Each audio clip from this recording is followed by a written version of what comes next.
Eeny, meeny, who am I kidding? You're definitely my favorite. Well, hello, Shiny Crafty People. It's Tim Totten here, and welcome back to the channel.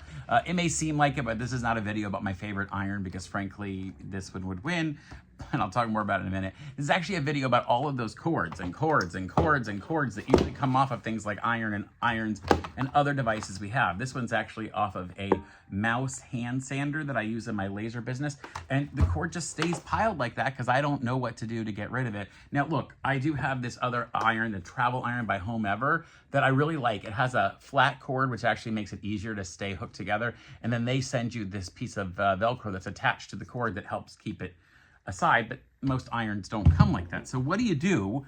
Well, I created, well, from an idea from someone else, but made my own version of this cord keeper on an iron that is Velcroed on, and I'm going to show you today how to make this. It is super easy. It's literally just a couple of pieces of fabric and a couple pieces of Velcro. So why don't you join me down at the cutting table, and I'll show you what we need to do to create this super easy cord holder that goes on your iron or any other type of cords. So really the only thing I need for this is some fabric, and I've cut this 2 inches by, it's like 22 inches. So it's actually just 2 pieces cut off of a fat quarter. There's 2 of them. I'm gonna get a little bit of Velcro, both the crunchy side and the non-crunchy side. Let me grab those pieces. I happen to have some big rolls of it. And then something to measure with. So this is actually, I'm gonna show you the secret of what we're doing. The first thing I need to do though is I cut this 2 inches wide, and I'm just going to draw a line straight down the middle with my tailor's chalk. So I put the 1 inch mark along the entire edge, and then I'll take my tailor's chalk and just lightly run it down there to leave a blue mark using that edge. So now I've got a blue mark down the middle of that. And then I am going to mark an area pretty much in the middle that I'm going to leave open for the fabric to go back through itself. So I'll mark that. But let me show it to you. It's going to be easier to show it to you with a piece of fabric like this, 2 different colors, so you understand the process that we're going to do. Let's go to the sewing machine and I'll sew this and show you what we're doing. Here at the machine, I'm going to sew all the way from one end, wherever that is, all the way down to that mark that I put.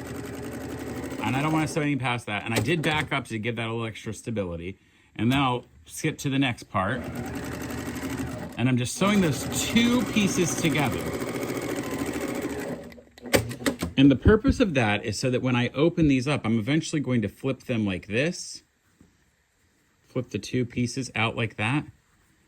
And it's going to leave me an opening in the middle. And that's how I'm going to put my fabric back through to make a tie. I will reinforce this as we sew it, but let's get the actual one I'm using and do that first. And I'm gonna just sew, I'm actually gonna sew next to this because it turns out I put more than an inch. I don't know what happened there. Well, I will just sew along the line. I'm sewing actually a little bit to the right of it because for some reason, it left too much. I measured wrong. You're gonna get a line right straight down the middle. It's the best way to explain it for you.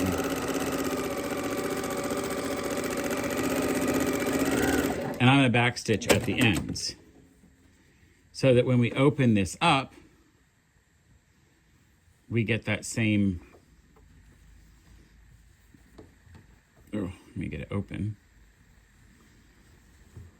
We get that same opening that we got in the other one. Now we're gonna go to the iron and actually get this thing ironed open so that we can then fold the edges in and be ready for the next step, to the iron. So here at the iron, I have my full length of that, and I'm just gonna open up one side at a time and iron it. Iron that down.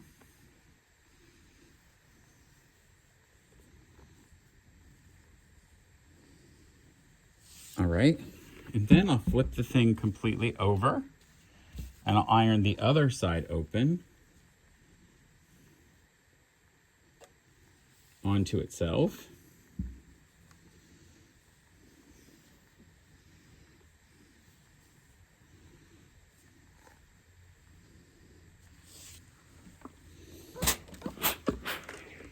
And what you might find when you flip it over is that it's, maybe as you see down here, it hasn't quite opened as much because of the way that I measured it.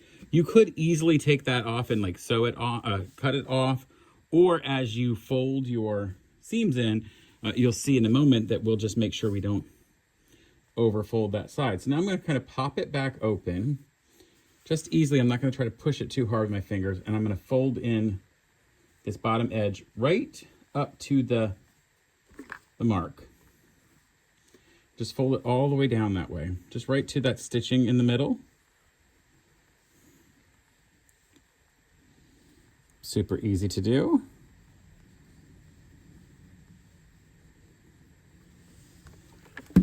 All right, and then I can fold this back to look at it. Okay, make sure that goes.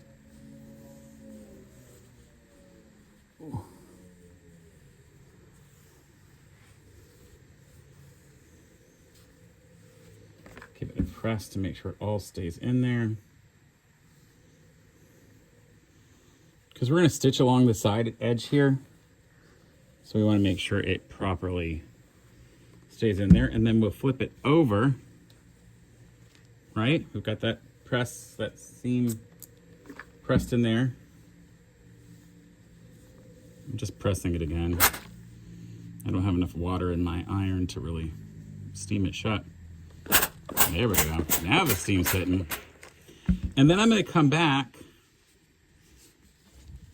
I'm going to come back here and I'm going to lift up and press the other one in, but make sure that those lines line up. In other words, I want to make sure that when I do it, that I'm not pushing in so far here. Let me show you here. Get closer in the middle.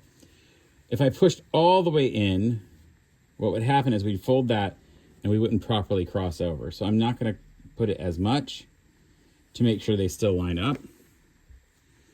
Nice thing here is I have the top one so I can just follow it. So I'm just pushing this in enough to where they line up. It's very hot, so it would be helpful if you had like a heat resistant glove maybe to wear. You could do that, or you could just be a little more careful than I'm being. You could pin this as well or clip it, and it would make you a lot easier to do this rather than maybe burning yourself. So please don't burn yourself. I don't want anyone getting super hurt because I told you to do something stupid. But your goal is to fold that in. And had I measured it properly the first time, I wouldn't have had these issues. Okay. Okay, I'm just going to go back through and repress that, get it pressed down, and then I'm going to do the same thing on the other side, and then we'll go to the back to the sewing machine.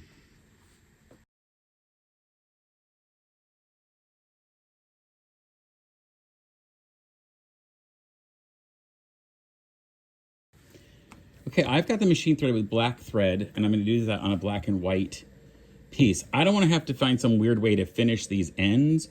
Well, not a weird way, but just a way that's clunkier. So what I'm going to do is open these up, open them completely up, even all the folds up. Don't try to press anything out, though, with your fingers. And just sew across the end with this a rather small seam allowance. I've got barely 1/4 inch seam allowance there. And then you'll open it back up, fold it back on itself, fold those back open.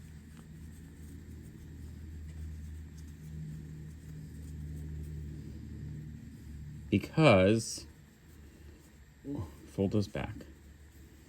Because you're then going to fold across like this. We're literally pushing it sort of inside out. Ooh, like that. You're going to get a lot of material down in here, but I've done this already before, and I really like how it turns out. I'll show you what I mean in just a second. When you fold this in a particular way, I've got that folded, it gives us a little tab at the end here. See what it's done? I've created this straight across tab.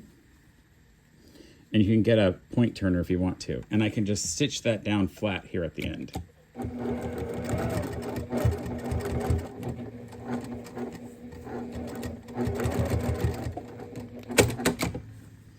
what that's done here is just stitched a little end there.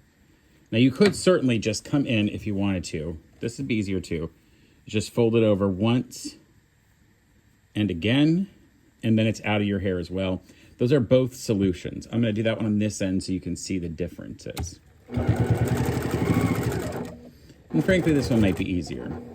And when you get to the end here, just leave your needle in, and then you can come in and top stitch all the way down. So we can actually top stitch this all the way down to the other end. I wish I put my guide on the machine so it would actually hold it.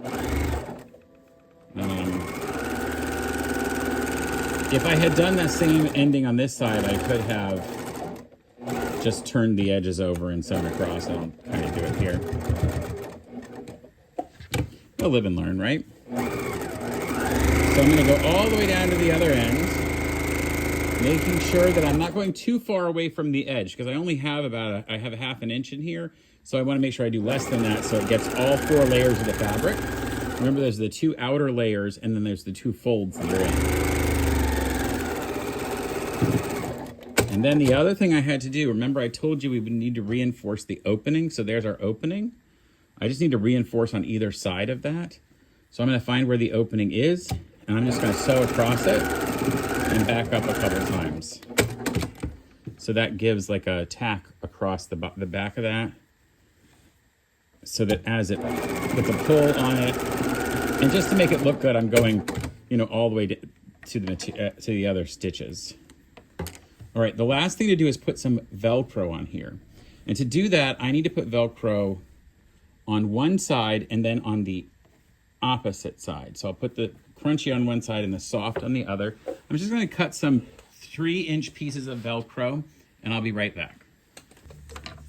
Now you might find when you make these that you need longer than 3-inch pieces. I'm just happy with a 3-inch piece of Velcro. And I'm gonna leave a little bit of tab so it's easy to take them off. And I'm literally just gonna sew this one right on, just edge stitch around the piece of Velcro as I go. And because it is I use a 2-inch piece of material that became 1 inch wide as it was finished. This 3/4 inch wide Velcro works pretty well. And I don't remember where I started, but you'll see on the back, you see it's been stitched down. It's not gorgeous, but you know what?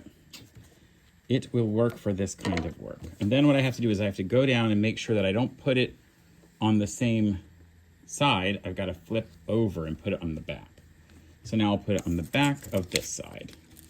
Same thing, I'll leave myself a little bit of a tag to pull it off.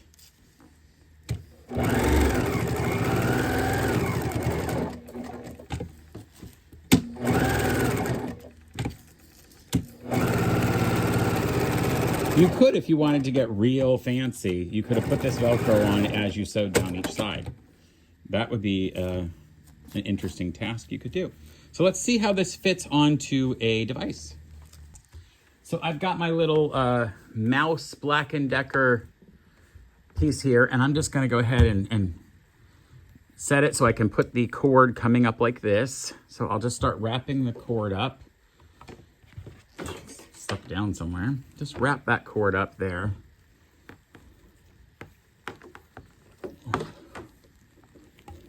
And you can do it bigger, shorter, whatever you want to do. And then I will just put this through, set that there, put my fabric through the hole. So now that's done. And then I can come over to my handle and wrap this around a couple of times until then my material comes back up through the bottom and Velcro's over. And so now that has been held on with the strap and it's not going anywhere. Now, if you wanted to, you could easily make this to where it was going to stay on your handle all the time, where you could stay on the cord and you could actually sew it to the cord. Oh, I broke my tailor's chalk. Oh, that's too bad. But I want to try this on an iron. So let me grab the iron that I have here and show you that. All right, so you know I love my regular iron, but this is the one that we use in the shop a a lot, and it has this big long hanging cord. So I got to figure out how to do that. I'm going to take it off of the mouse, this one off of the mouse. And so the same thing, I'm going to wrap it around the handle. You could also adjust this size-wise to fit whatever device you want it to fit. So you might not want it to go on a, you might not want it to be this long. You could have made it 18 inches long if you thought that was better for your device. I suggest making one at the 22 inches, just because that's what most fat quarters are.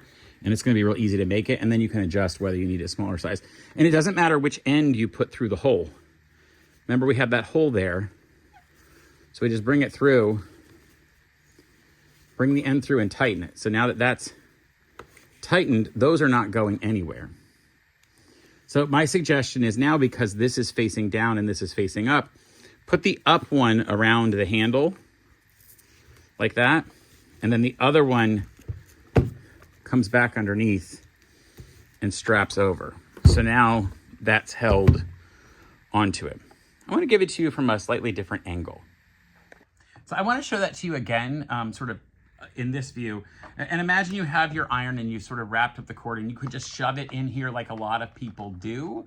Please ignore the bottom of this iron. My staff uses this, and there's certain things we do that kind of make the iron ugly. We use a pressing cloth all the time, so it's not a big deal. Anyway, you've done the iron this way. You've got all this parts handled. And next you're going to take that cord, that fabric piece that we made, the long piece that has an opening in the middle, right in there. So all you've got to do is get your cord wrapped up the way you want it to be, right here, and wrap this around. It does not matter which side goes against it. It does not matter at all. Just it matters that you have the opening available, and you're going to thread that material. You can put your fingers through it and pull the other side through. Pull that through, and now tighten it. See how it's tightened on? And then we're going to go to the iron, and I just set it on top, right at the handle, just like that. And whichever side is facing toward the iron is the side that you're going to actually attach later. So the side that's facing away from the handle and the iron, that gets tucked back through the handle, like that, and strapped around. And now you can bring the other side back through, and it just covers over, and now it's held onto the iron. Super easy. I'm actually going to put it onto my little mouse piece, this guy, and let me bring you down a little bit so you can see it. So the only thing I have to do is decide how I want the cord to go. So I'm not going to bend it too hard. I don't want to break this cord. So I'll just figure out how much I need to leave it. And then, okay, and just wrap it up how I want. Now maybe it's hopefully got a little bit of memory left in it. All right. And that's going to go on there, but I really can't hold it at all. Again, I put this against it, bring the fabric back, find the hole in there, put it through that hole, and then this will go underneath the piece, and that goes around. Now on this one, actually, you'll notice that the handle here is not quite as big as the handle on this one, and so I have to actually double wrap it. So I'll just wrap it a second time around. And now it goes over. Now this is where, if you're gonna make one specifically for this device, you might decide that you wanna make it a little shorter than the 22 inches that I did. Maybe you only go 16 inches or 18 inches, and it takes out that extra roll around the piece. All right, well, Shiny Crafty people, thank you so much for watching and seeing how we make these cord keepers or cord wraps or cord somethings, whatever you wanna call it. And until next time, folks, stay crafty. Bye for now. All right, so this helps me get unraveled with this. Now if I can just find something that keeps it from unplugging from the wall when I stretch too far. Oh, I don't think I can sew that.